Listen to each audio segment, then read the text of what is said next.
Well, if I'm wearing this shirt, you know what guitar's in the shop today, don't you? Don't you? Yep, it's one of these.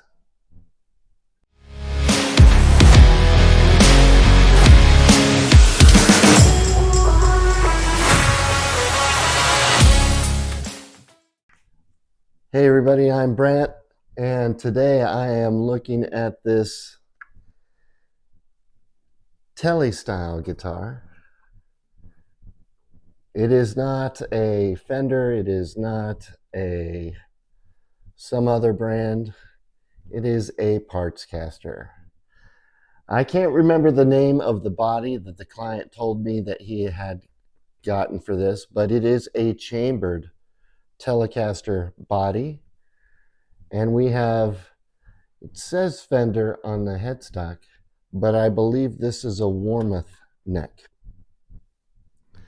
And the pickups and saddles, and I think the bridge might be original something. It's pretty dirty.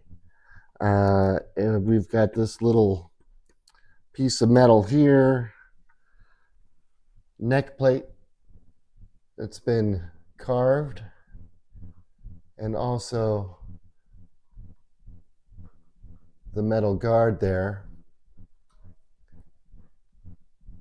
has some designs etched into it. It was done, the client told me, by a tattoo artist that he commissioned. Also on the control panel. Hi, how's it going? Yeah, pretty interesting guitar. And in case you hadn't already guessed it, this is the same client who brought me the Fender's 50s Stratocaster with the Warmoth neck that I swapped out for a different Warmoth neck. That one had a 10-way switch. This has 6.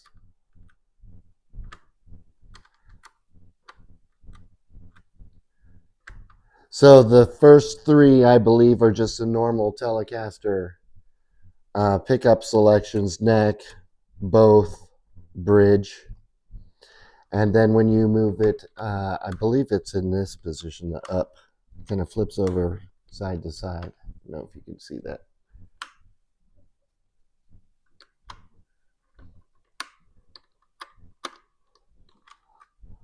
In the other position, it runs both pickups.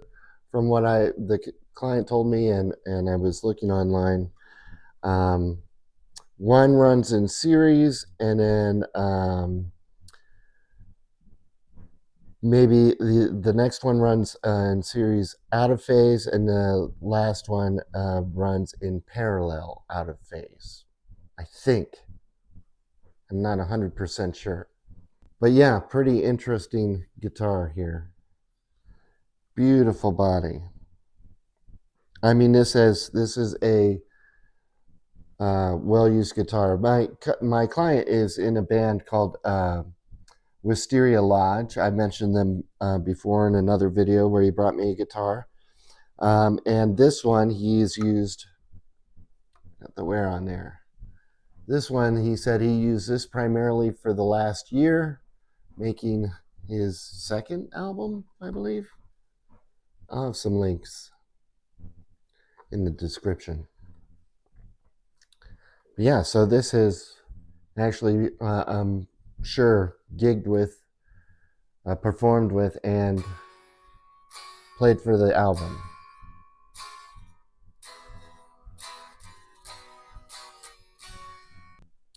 The client likes his tuning half a step down. That is how I'm going to play it. Not something I'm necessarily used to, but if it sounds off to you, that is why.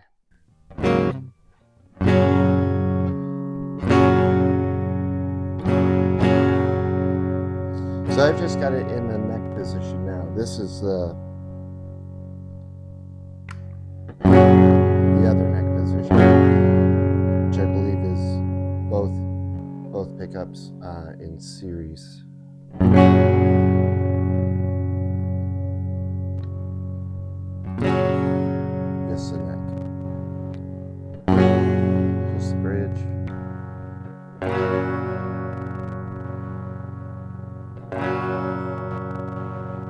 other middle position. Sorry, that was the middle. There's a bridge. Just the bridge. With both pickups.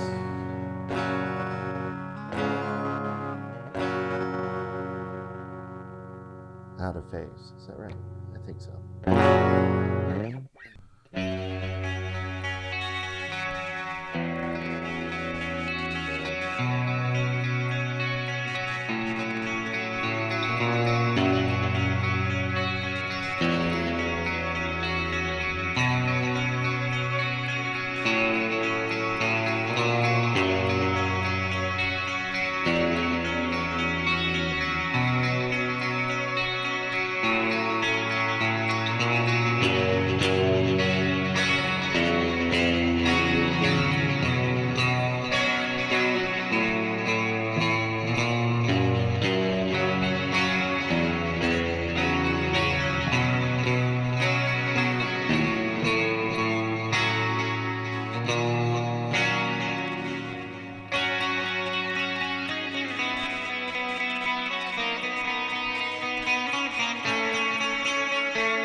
Interesting guitar for sure. Another really interesting one. So I'm just doing a string change cleanup on this. Customer did ask me to deoxit the pots. They're seeming a bit scratchy. And there is a string tree screw. I don't know if you can see it. The head has come off the screw.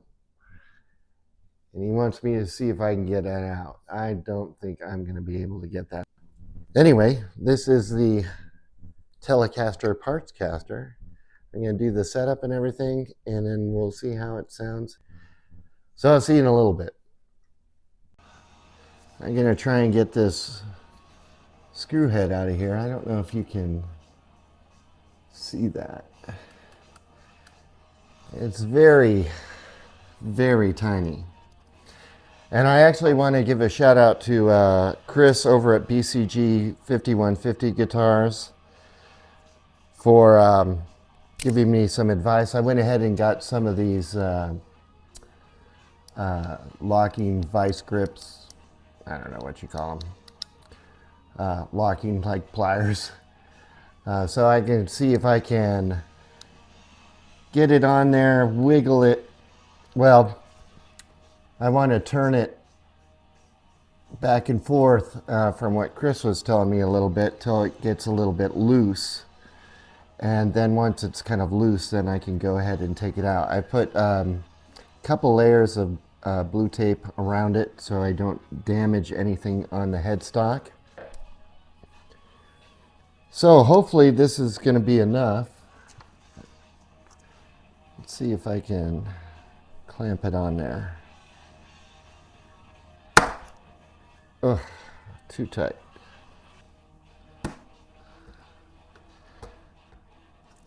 Just don't know if I have anything to grab onto. I'm listening to Bill over at Guitar Pit of Horrors. Man, that guy is amazing. He's really good. It just feels like there's nothing to grab onto.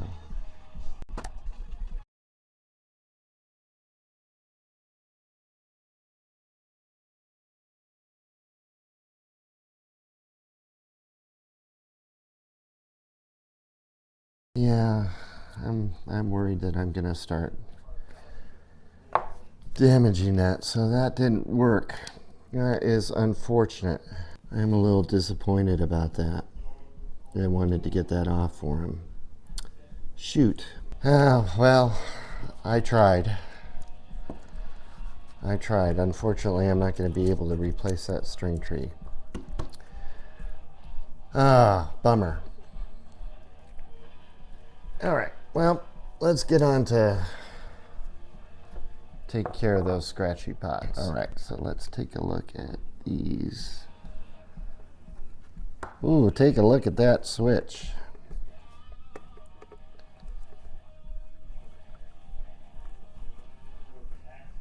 Full-size pots. Orange caps. That is a Freeway 3B301 blade switch made in England. Pretty cool. Pretty cool. Interesting wiring setup on that. Pretty neat. All right, let's get some deoxit in those pots. All right.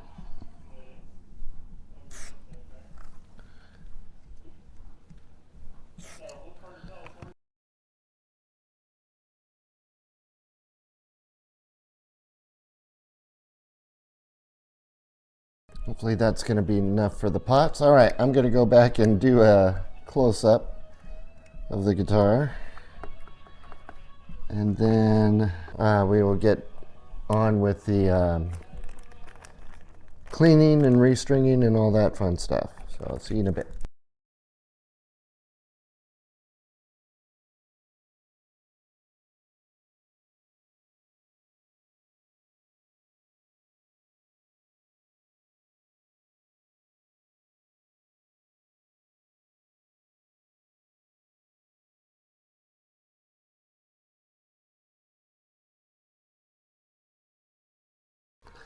So we've got everything back together on this Partscaster.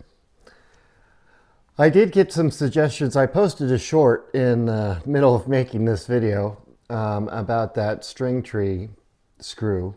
It was a great, actually. I got almost immediately after posting it on YouTube, I got a text message of a little group of guys that I'm in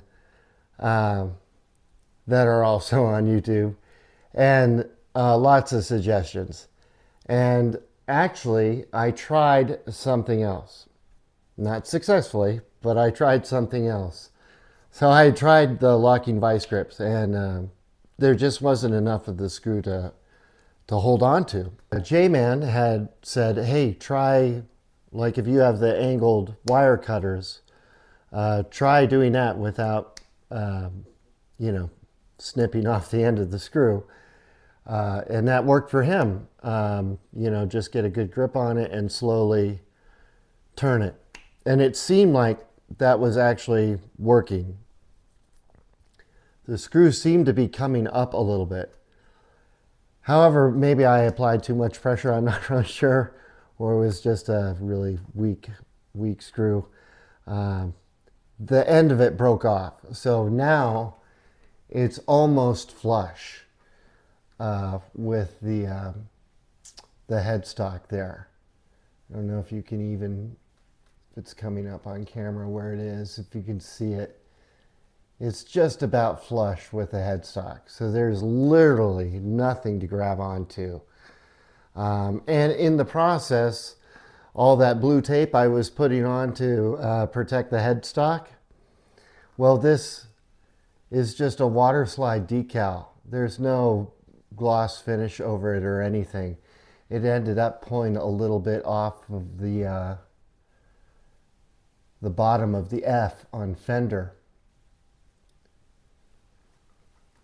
which I wasn't too happy about. And, you know, exploring further options, it seems like the only way to get that screw out of there now would be to drill into the wood next to it. And that I am not very comfortable doing on somebody else's Warmoth neck. Thank you very much. If it were mine, you bet I would do it, because, well, also, if it were mine, it would be a Warmoth neck. It would be a neck that's probably worth about 20 bucks. So I let the client know, you know, I just wasn't comfortable doing that. At least not on this point. Not something like this. First time trying that on this type of neck. I think I need to practice somewhere else, something a bit less expensive. So I really do feel pretty bad about the way that came out. It's a little bit something I wanted to get done, and because there's no string tree in there, the break angle on those low strings is not a lot. Not a lot. I tried to leave a little bit more wire to give them some more winds down, but yeah, it needs a string tree on there. So I wish I could have done it, but I just couldn't. Everything else came out pretty good. The bridge is quite dirty, as you notice, and I started cleaning it up, and I kind of got some of the looser stuff off. But before I wanted to, I didn't want to take it apart because the customer has his everything set up perfectly. It's dialed in for him, and I didn't want to mess that up for him. Two, he didn't really ask me if I would, you know, make that shiny again. And three, I heard a story recently, I can't remember where I heard it from, where if somebody, it was a luthier, somebody had brought him a guitar, somebody who was touring on the road, and he got this guitar and he was asked to fix something, and he fixed it, and he was like, oh, this is great, this is so-and-so's guitar, like some famous musician. Out of the goodness of my heart, I'm going to go ahead and clean up his whole guitar and like polish everything and make, you know, get all the gunk off his frets and blah, blah, blah. And he did that, and when he gave it to the musician was really upset and said, do you know how many years it took me to get all that stuff on that guitar to where it was just perfect the way I wanted it? So I don't think that's the situation here, but again, since I wasn't asked directly, like, I want that to gleam again, I'm just gonna leave it alone. Because I would hate for him to go, oh, I really like the way that it would look older on the guitar or something like that. I don't know. This is a beautiful guitar, and I would say a lot of people might call this relict. It's not relict. It's used. Not like used, you know, there was a previous owner. It's used. It's used daily. It's used all the time. It is played and used and a lot. And that is, you know, special, I think, in a way. You know, there's probably some stories behind some of these marks. And that's kind of cool. All right.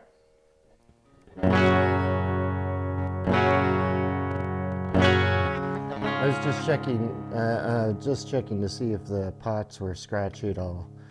And they sound pretty good. I don't hear any hissing or anything like that.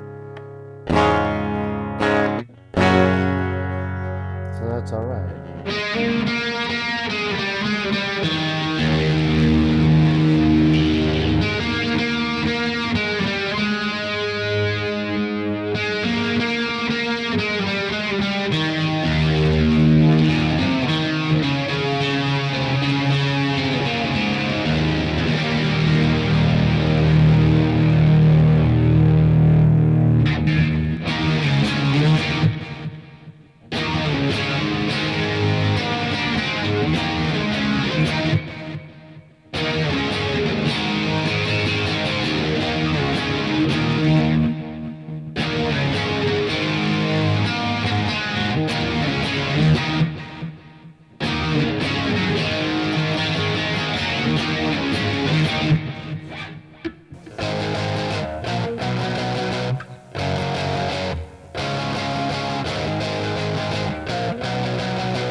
But yeah, really nice guitar.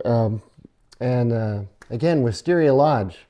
I'm going to have a link in the description and one around here probably. Go check him out. Dustin,